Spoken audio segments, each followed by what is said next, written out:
Hello everyone, welcome to another thrift store finds video. Took a quick stop after the post office to our favorite Goodwill bargain bins and left with a nice little bag for about $4. So that was, at least worth the trip. We had Mad Max Beyond Thunderdome on VHS, some Young Adventures of Indiana Jones, a Bon Jovi concert, should be good, and Little Mermaid Ariel's Undersea Adventures. I started up with, again, as I said before, a ton of VHS on the Etsy store, being very like retro 80s, 90s VHS themed there, kind of focusing a little more narrowly than on other platforms per se. And it's been doing well already, considering it's been less than a week that branch of our many stores has been open, already doing well, so that's cool. Wallace and Gromit: The Curse of the Were-Rabbit on DVD, and Soap: The Complete First Two Seasons on DVD in the really good condition. Discs are really great shape, so not a lot, but for $4 that was well worth my time at least. And then went to the half-price book sale, and they were pretty sparse, but I was happy with what I got.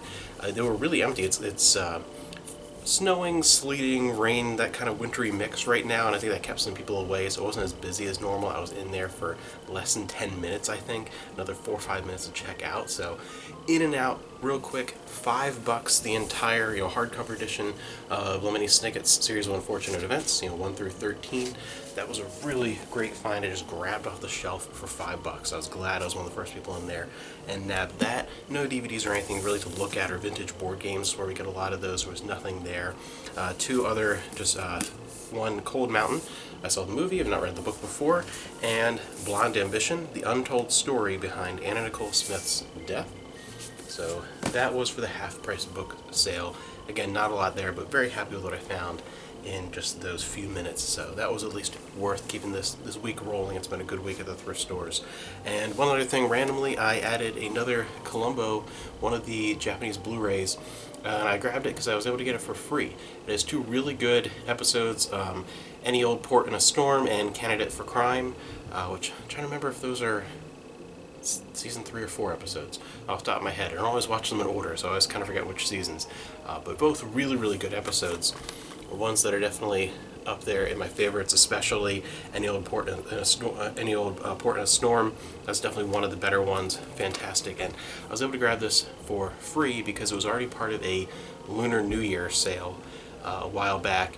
And then on top of that, I had like points to use and ended up basically paying shipping. That was it. The whole thing, the actual thing was free. So I'm like, all right, I'll grab it. That's cool. I really like those episodes. Really, really fun. That arrived. I might be back up here later tonight. We will see. I don't know if you guys have heard there's a State of Play coming out this evening. I want to look, but I think it's 5 o'clock my time. But maybe we'll see. State of Plays, it's not the same. I think people think of them as Nintendo Directs, and it's not really the same thing. Sony doesn't approach it with the same amount of expectation they should really have for it. The State of Plays have been getting some good little information out there and really focusing on a handful of releases, but it's really, so far, the State of Plays have not been really worth it. It's more like just wait to see what trailers come out and 20 minutes after it's over. But we'll see. This time it's going to be focusing on Japanese developers, they said, which a lot of my favorite developers are Japanese. That could be good, could see some Square there. So I'm going to check it out.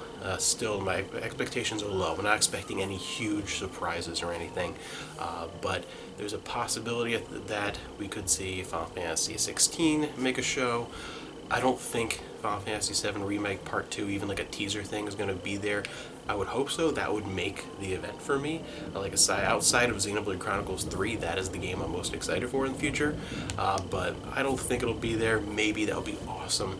I think maybe Final Fantasy 16 and maybe an announcement of another port or remaster or something of an older Square game, Super Nintendo or PlayStation. Maybe it'll be like a Chrono Trigger. That would be really cool to see. But I don't really have very high expectations. But if I'm surprised and there's something big and cool and awesome, you will see me back up here tonight talking about that. Anyway, I'll see you guys next time. Hope you are continuing to have a good week.